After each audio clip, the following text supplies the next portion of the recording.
I went to Pattaya for a 2-week holiday with my friends. By the end of everything, I had proposed to a 21-year-old Thai girl that worked on Soy 6. I promised her family 1 million baht, a house, and monthly payments. All of this while my wife and kids back in the UK had no idea what I was doing. So, a little bit about me. My name is Graham. I'm from the UK. I am 56 years old. I have been married for almost 20 years and I have 2 children. This whole mess started when I was 51. I had been invited last minute on a trip to Pattaya by 2 of my close friends, Mark and Lee.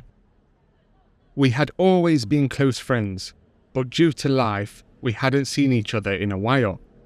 And taking a trip together would have brought back so many memories and allowed us to catch up like the old days. This was my first time in Thailand, but because we were going to a city that has a massively bad reputation, I told the missus that we were actually going to Krabi, a more relaxed beach place. I didn't exactly want her to know that me and 2 of my guy friends would be spending a few weeks in Pattaya. She gave me the all clear, and this was about 2 days before we were actually meant to go. We had always talked about going, but kept putting it off. This was the only time all 3 of us had a few weeks free at the same time. That's why everything was so last minute. I couldn't wait to get going. I packed all of my stuff, said goodbye to the missus and the kids, and before I knew it, I was on a plane bound for Bangkok. It was great being back out with some friends again. Life had become a routine. Work, back home, cook for the wife and kids, sleep, and just repeat. For the first time in a while, I had no worries. On the way from Bangkok to Pattaya, even the taxi driver got involved with the excitement, telling us what goes on in Pattaya, having a laugh with us, and just made the whole trip a lot more fun. We had booked a really decent hotel on Soy Diana, and it seemed to be close to all of the action. I could actually see LK Metro and Soy Baikal from my hotel balcony.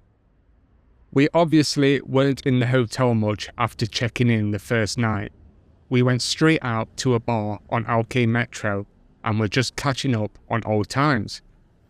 It had been about 2 years since we all seen each other properly, so it was good to have a catch-up. Now, this was my first time in Pattaya, as were my friends, so everything was a real eye-opener for us. The names of the bars, the amount of women walking around outside, and not to mention the girls inside of the bar. It was blowing my mind, and it was only my first night. I remember thinking to myself, this is the life. The first night, we only did a little bar hop on LK Metro and didn't make it much further than that. We were shattered and, believe it or not, went back to our rooms alone. The next day was a different story though. That day, we all wanted to go down to Soy 6 and see what all the hype was about. We'd seen the videos, heard the stories, and now wanted to see it for ourselves. This is where my brain turned off. While we were sat in one of the many bars on Soy 6, I clocked this absolute stunning young girl across the bar. You know the kind, long black hair, makeup spot on, just perfect. She was sat eating with the other girls in the bar, so I didn't really know how to get her attention. I asked the older woman in the bar what the deal was here. Again, I did not really know how everything worked here, and the lady I asked turned out to be the mama-san. She told me if I want her to come over, I need to buy her a lady drink, so that is what I did. I asked the mama-san to get her a drink and put it on my bill. She looked over, gave me a smile, and that was it. I was hooked. She came and sat with me and we started talking. She told me that she was 21 years old. Her name was Nam, and she was from up north in Thailand. She told me that she had only been at the bar for 4 months because there was no work where she was. She came to Pattaya to work in a bar to make some extra money so she could send it back to her family just to help out. My mates were ready to leave to go to a different bar, so I asked Nam if she wanted to join us on a pub crawl as we were new to the city. She said she wanted to come, but that I had to pay the bar so she could come with us, which turned out to be around 1,000 baht. We went bouncing around a few bars together. My 2 friends also found some company in the bars, and all of us ended up going our separate ways for some reason.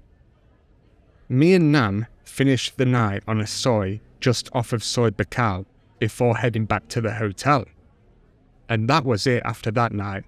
I was already reeled in and hooked in by her. Stupidly, I told her that if she wanted to, I would like to spend the rest of my 2-week holiday with her. She said yes, and after she texted the mama-san to discuss everything, we went to the bar to pay, and now she was mine for the rest of the holiday. During that time, we were pretty much inseparable. The only time we were apart, pretty much, was when she would go home to get new clothes or had things to sort out. Other than that, we spent the days together, going out to eat together, going on dates together, and when we wasn't dating, she would join me and my friends when we would all go out together, and every day was perfect with her. I was a complete love-struck idiot by then. I was dishing out money left, right and centre on her, spoiling her every chance I got, taking her shopping, buying her clothes, paying for all of our dates and everything else. My friends could see what a fool I was being, but they just laughed and teased me, thinking it's just a holiday fling and that's all it is. To be honest, that's all I thought it would be as well, just a holiday fling. And then when I get back on that plane to go to my life back in the UK, that would be the end of it. The problem with that was that on my last night in Thailand, me and Nam went out to a nice restaurant for our final date, and she opened up to me, telling me she doesn't want me to leave and wants me to come back as soon as possible. I told her that I will try and come back, but I can't promise anything. In my head, I still thought this would be the end of it when I left. She even cried when me and my friends were leaving to get a taxi. I gave her one final kiss and turned to see my friends laughing at me in the taxi. I also laughed when I got in the taxi, but I knew deep down inside I was in trouble because I had really fallen for this girl. I am a married man with kids and a house. I'm not some young backpacker that can go back whenever they want and have fun however they want. I hadn't even made it to the airport yet, and I'm already on the phone to her, telling her I miss her, I love her, and I'll call her every day when I get home. Finally, we land in London, then another 2 hours in the car back home. I was dreading walking through that door. The lads could see the state I was in. They just told me to cop on, said I'd have forgotten all about her by the end of the week. And what was I supposed to do anyway? Not like I had any other options. As soon as I walked through the door to my house, everyone was happy to see me. The kids jumping on me and my wife giving me a kiss. But I could see instantly that she could see something was up. My heart dropped, thinking she had somehow found out about what I had been up to. She said that I looked down and out and thought I would have reacted differently to seeing her. I just told her it was a long flight and I was dreading going back to work as I had a lot to catch up on. I think she bought it because she didn't ask any questions after that. She just let me relax and chill out. A few days later, my childhood mate Ross was off to the US with his work for a few years. We met up for a farewell beer before he left, and when we met, he said I looked different and could tell something was up with me. I told him about Thailand and that I had met someone, cheated on my wife, and that I feel guilty, but at the same time had the best time of my life and can't stop thinking about her. I told him my head was a complete mess. I said I was snapping at my wife and kids over nothing, and I just couldn't get Nam out of my head. I said that my plan was that when I got home, I would block and delete Nam's number and just completely forget about her, because there is nothing I could do about it anyway. But that plan failed, and I've been secretly texting her every chance that I get. Ross told me straight that I need to get over it. Something like that is not going to work, and it's just going to lead to disaster and heartbreak for everyone involved, including my wife and kids. He was right. Literally, nothing good can come from this situation. With Nam living in a different country and me having a life here, the best thing I could have done was ignore her, keep myself busy, and pretend none of this ever happened. I did try. I tried really hard to forget about her and carry on with my life, but I would always find myself thinking about her. Even at the dinner table with my family, as bad as this sounds, I would be thinking about what my life would be like in Thailand with Nam instead of sitting around this dinner table. It's such a horrible thing to think, but I want to be honest, that's exactly how I thought. Not being able to get over Nam, I called Ross and told him that I was having trouble. I told him I just wasn't happy anymore at home, and that I couldn't get over Nam, and that I was thinking about going back to Thailand to see her and just to see what, if anything, could come from this. He could tell that things were going to end badly, so he gave me another long chat. He told me there's no winner in this kind of situation, and I just needed to get a grip. Eventually, my wife sat me down, asked me really what was going on, and why I just didn't seem happy anymore. I said I was going through a midlife crisis and work was getting me down. She told me I should go and see a doctor, but I explained I just needed to get away for a bit on my own, go to see my brother who lived in Germany and just de-stress from everything. She wasn't happy, but she could see I was having a meltdown, so she said that I should go, as long as I come back as the happy man I used to be. Even my boss at work, who's a good mate as well, he could see I was in a bad way. He said he was fine with me taking another 2 weeks as long as I come back with my head on straight. He just said I'd have to make up the hours when I got back. When I told Ross I was going, he was lost for words. He tried to talk some sense into me, but it was pointless. He said I was going to get caught and wreck everything. I just said my mind's made up and I'm going back. So I left for another trip. Unfortunately for my wife, she didn't know that there was no Germany trip planned. I was heading back to Thailand after arranging to meet Nam once again. I had been gone for 2 weeks, home for 2 weeks, and heading back off for 2 more weeks.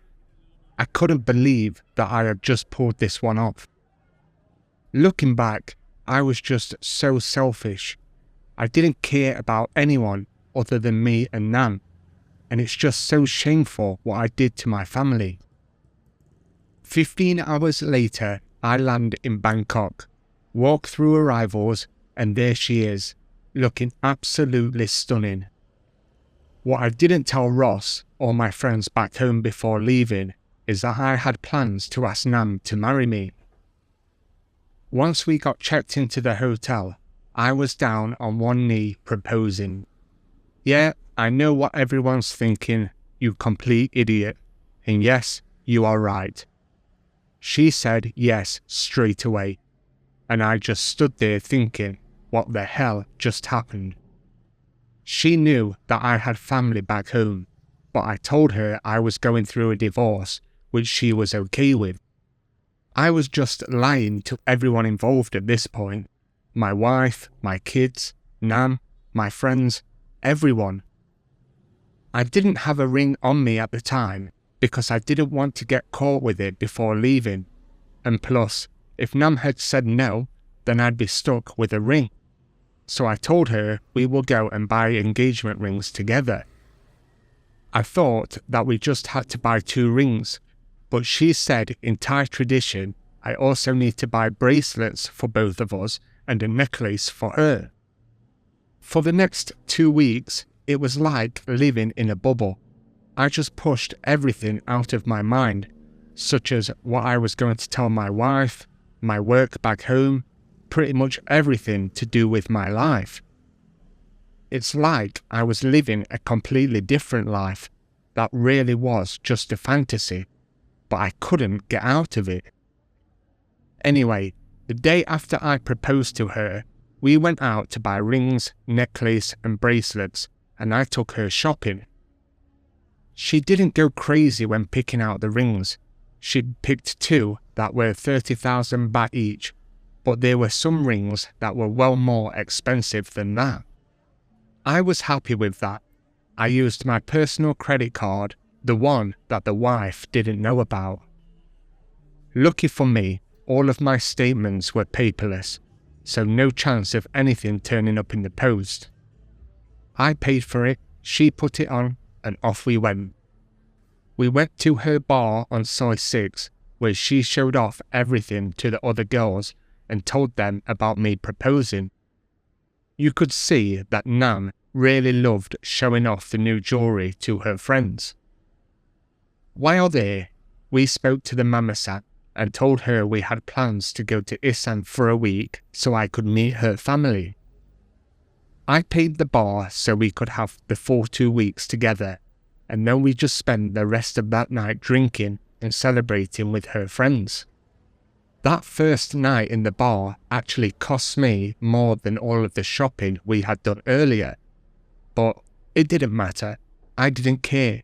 I was stupidly in love. That first night was amazing. I just forgot everything back home, and I was happy once again. Being around Nam just made me feel completely different. The energy and the buzz she gave me is hard to describe.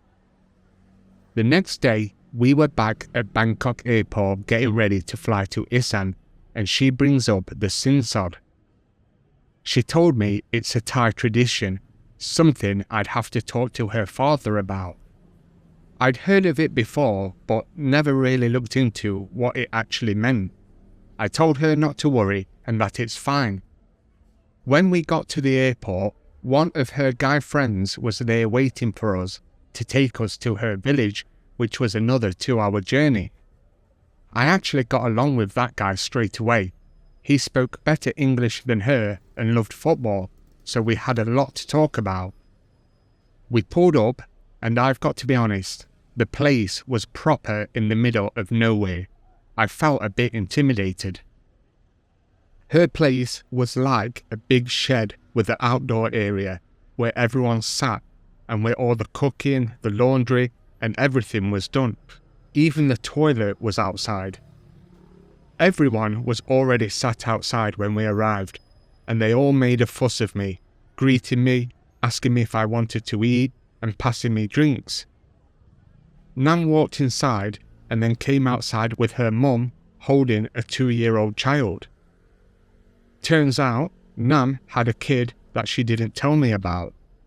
Later, she told me that she didn't want me to know in case it scared me off. To be honest, it didn't bother me that she had a kid. What bothered me is that she left him behind while she went to work in Pattaya. I know it's rich coming from me, but I could never have left my kids behind at such a young age. But this is Thailand, and things here are done completely different. I later learned that it's quite normal for girls to go and work in Pattaya, they will leave their children with their parents and then just send money home every week. After all of the introductions, they sat me down with the family, and it just felt surreal. I couldn't quite believe this was where my life has ended up. That night, I ate like a pig and ate things that I have never even considered eating before. I'm talking frogs, insects, and a bunch of other crap. Not my idea of a good meal, but it would have been rude to say no.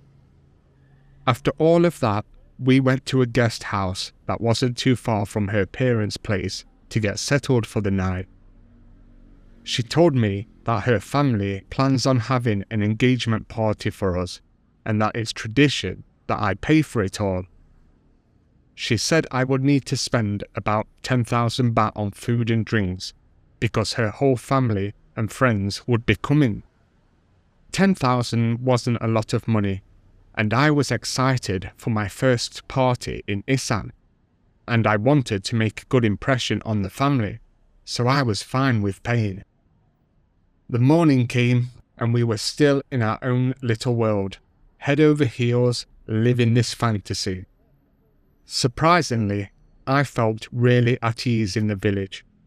I still hadn't even thought about what's going to happen when I go back home. I realized just how different Nam was from the wife back home. I was so into her, not even thinking about how everything is going to work, or even considering the big age difference. I had been looking online, and I was over the required age to retire in Thailand, so that was always an option if this did ever work out.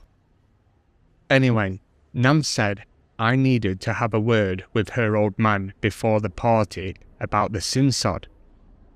I was up for it, but then she said he doesn't speak any English. Her uncle, though, he spoke it well enough, so he'd sit in and translate for us. This was a proper awkward moment for me, because she said that she can't be there when we discuss it, nor can any other family member, only her uncle, as he is needed to translate.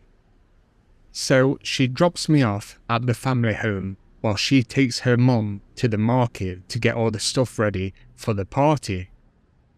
So I'm there with the father and the uncle, and straight away they crack open a bottle of whiskey. It's early, still early in the day, and I'm not really a whiskey drinker, but you've got to be polite, so I just manned up and got stuck in. Her dad was asking me questions in Thai, and her uncle was translating. What do I do for a living? How much money do I make? How am I going to support his daughter? Am I willing to build a house in Isan? I felt like I was being put on trial, but again, I just put it down to Thai culture, as I knew I would have to be paying for some stuff anyway. After a few whiskeys, I started relaxing. Next thing you know, we are all getting on like a house on fire, having a laugh and talking about the football. Turns out the dad is into his sports as well. I really wish we could have understood each other, because I think me and her father would have gotten along really well. And then the sinsod chat came up. I'd been thinking about it since Nam had told me about it, but I had no clue how it was going to go. The uncle told me the sinsod is based on a few things. The main one is taking her away from her family, and then various other things such as her looks, her age, and how much money I make. Then he gives me a number, 1 million baht. 1 million baht at that time was around £20,000 or $30,000. My heart just stopped, but I couldn't exactly show any reaction while sat in front of the dad and the uncle. But that was way more than I had in my head. I really just had to go with it, but I was honest with them that I don't have that kind of money right now just to give out, but I would have it once we get married. But that wasn't it. Next, they wanted me to buy land, build a house close to them, for her and her family, and also to give them money every month. Honestly, her dad was straightforward and blunt. There was no beating around the bush with him. He was very direct. I agreed to all of that, but said we can arrange it all after we get married, to which they accepted. So, to put it in a list, this conversation turned into a 1 million baht dowry, paying for land, building a house, and giving her parents money every month. They seemed happy that I accepted and started celebrating even more. I was relieved, but in the back of my mind, I had no idea how I was actually going to pull off any of this. A few more drinks and I was completely gone. Nan came to get me as I wanted to sleep it off before the party. And when she got there, I was in a right state. She even struggled to get me back to the guest house. That Thai whiskey is some serious drink. That night, we had a massive party at her family home. There were people coming from all directions, and everyone was having a great time. She introduced me to her mates, both guys and girls, and that's when I realized just how big the age gap was. All her friends were young enough to be my kids, and for the first time, the age difference played on my mind a bit. The next day, I was hungover, so Nan went to have breakfast with her family. When she came back, she told me her dad had a word with her and told her what I'd offered for the sinsod. She asked me about the house and the business that I'd mentioned. She was made up and couldn't believe how fast things were moving. I was a little hungover at the time, but I could remember that I never mentioned anything about a business to her father or uncle. She told me she wanted to open a small shop in the village so she could be around her family, and told me that I had agreed to that with her dad. Maybe it got lost in translation, but I'm 99% sure I never agreed to any such thing. But me being me, I went along with him. Things were getting out of hand now, and I was starting to realize I was in way over my head. Later that day, she said she needed to show me something. I hopped on her moped and she drove a bit and stopped at this field. She said the person that owned this field was a family friend and had told her father that he is willing to sell me a bit of the land so we can build a house there. It would cost me around 200,000 baht for the land. Now, you can probably imagine the thoughts going through my head and what I was thinking. Things were moving way too fast. I was getting worried, and all of this was getting out of hand. While we were looking at the land and she is showing me around, her friend Mo pulled up on her bike. She's another young girl with a foreign boyfriend. They are chatting about where the house would be going, who's going to stay where, and all of this stuff like that. I'm just stood there nodding like an idiot. Mo's boyfriend called her, and after she tells him what they were doing, he asked to speak to me. He's a Belgian guy, and it turns out he's also building a house in Isan for Mo. He wanted to meet up when he's back so we could have a chat. While Mel and Nam were busy talking about the land and house, I slipped in a couple of questions for Mo's boyfriend. I asked him how much he was sending his missus a month. He said he was sending 30,000 baht a month to her. When I asked what he did for a living, he just told me not to worry about that. Not sure what that meant, but I thought it's best not to ask again. After talking to him, I realised then I'd have to find 30,000 a month to get her out of the bar and keep her up in the village. That wasn't great news. But, like everything else that was going on, I just pushed it to the back of my mind for the time being. The next afternoon, me, the father, and the uncle go for a walk through the village. He thanks me for getting his daughter out of Pattaya. He said that he never wanted her to go to Pattaya in the first place, but the family needed money and they had no other choice. Whether that is true or not, I don't really know. Then, the uncle, he asked me how much I'll be sending her each month. Me and Nan hadn't even discussed this ourselves yet, and now I was being put on trial again. I was kind of backed into the corner here. I knew I had to match what the Belgian guy was sending, or at least close to it. So I said 25 to 30,000 a month, and they both looked happy with that. The last night in Isan before heading back to Pattaya, we had a big dinner with her family and friends. Again, I paid for everything, and before leaving to go back to the guest house, her uncle reminded me of everything that I have agreed to. We got back to Bangkok and made our way to Pattaya. We had 1 week left before flying home, so I was just going to make the most of it. While we were in Bangkok before going to Pattaya, Nam told me some extras that I needed to pay for. She explained that for her to leave the bar properly when I leave for the UK, I would have to pay the bar because they would be losing a girl, so there would be a fee. I already knew that, so I said, yeah, I get it. Nam also wanted to have a second engagement party at the bar that would also be her leaving party. I knew that was going to cost me a fair amount in lady drinks and food, but I reluctantly agreed to it. As soon as we got to Pattaya, we checked into the same hotel, dropped our stuff off, got ready, and went straight to her bar.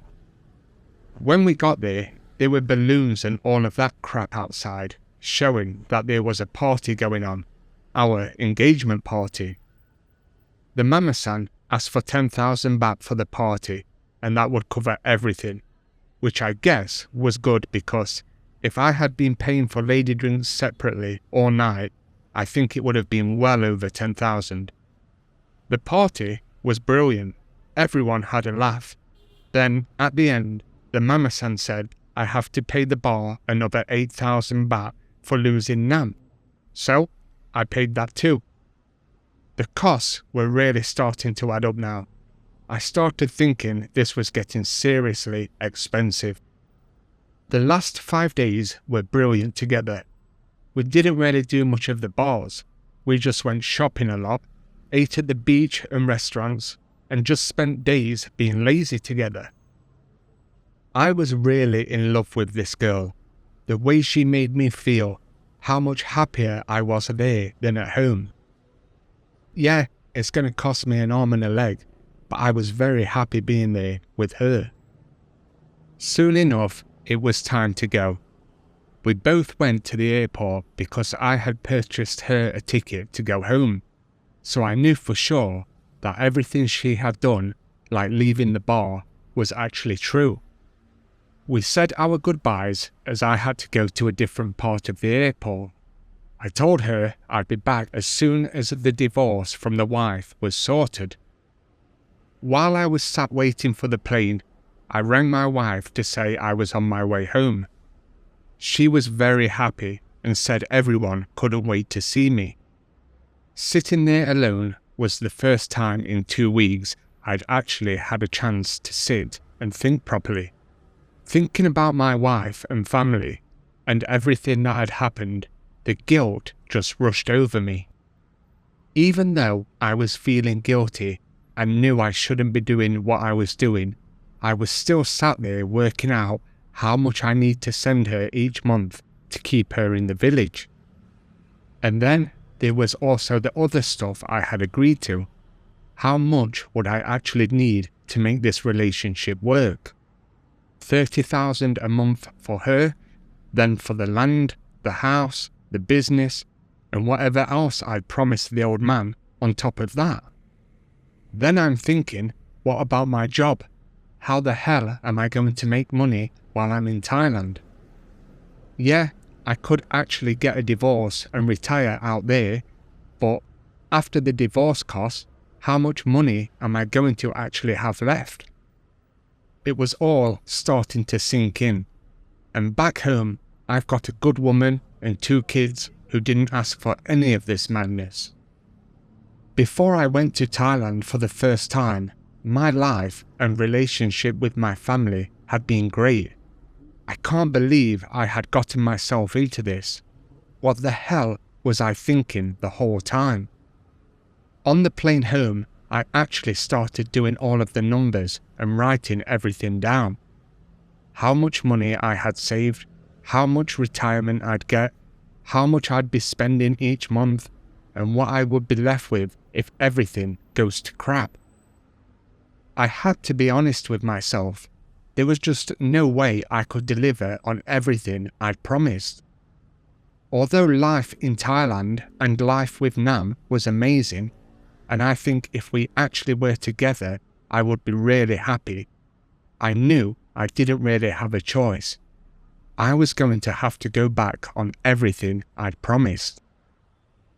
I felt absolutely sick about it, heartbroken over Nam because I was probably going to have to let her go, and I was disgusted with myself for what I've done to my family.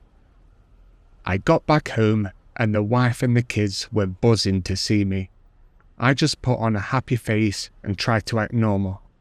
She asked how the trip was, and I said I didn't really go out much, just relaxed with my brother and got some much needed alone time, trying to sort my head out. She believed me, and it was after midnight, so I just went straight to bed. I woke up the next morning feeling proper sick and just overwhelmed with guilt, just thinking about the mess I'd made with my family and Nam. I switched my phone on, and there were 6 messages from Nam, missed calls as well. She was asking where I was and if I was alright. I told the missus I was taking the dog out for a walk to get some fresh air, and once I was far enough from the house, I called Nam. She was happy to hear from me, but could tell something was off in my voice. I said it was just because I wouldn't see her for a few months, and she believed me. I was just bottling it really, not telling her the truth. We spoke for a little bit, all of the I miss yous and I want you to come back, and then the conversation quickly turned to money. She asked me when I will be sending money now that she is back in the village and not working yet.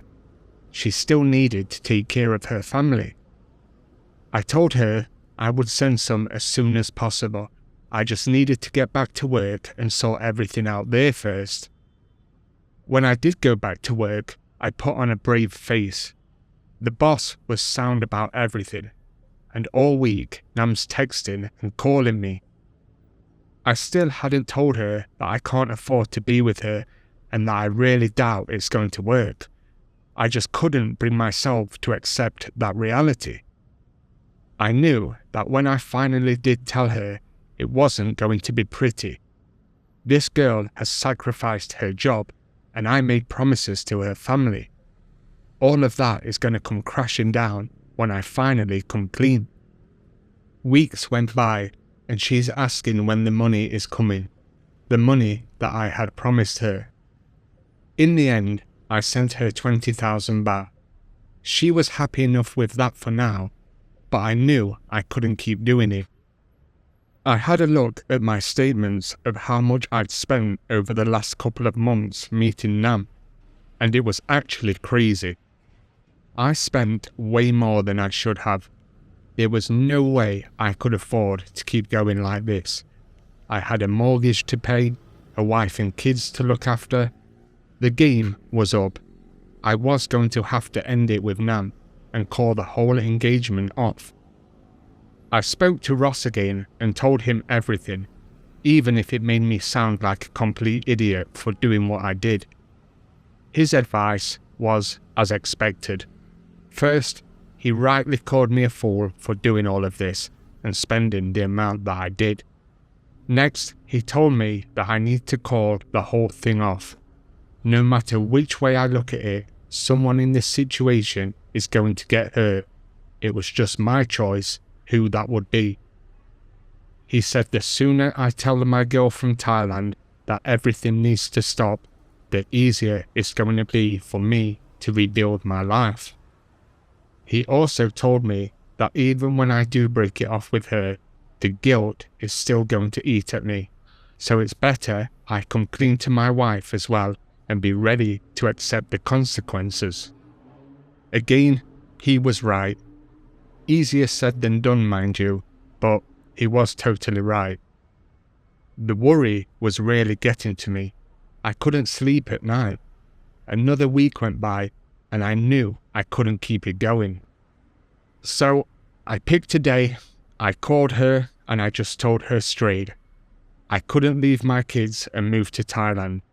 The amount of money I would be spending if I went to Thailand would mean leaving my kids with nothing, and I simply cannot do that. She lost it, started screaming down the phone, laying into me, and I knew I deserved every single bit of it. She went on for a good 10 minutes.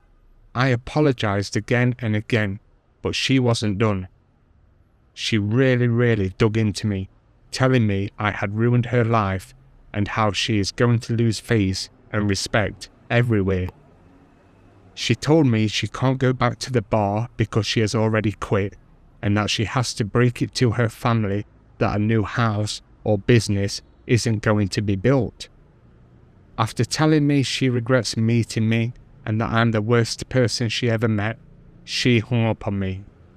I felt absolutely awful because she genuinely was a good girl, and I think she wanted this to work as much as I did.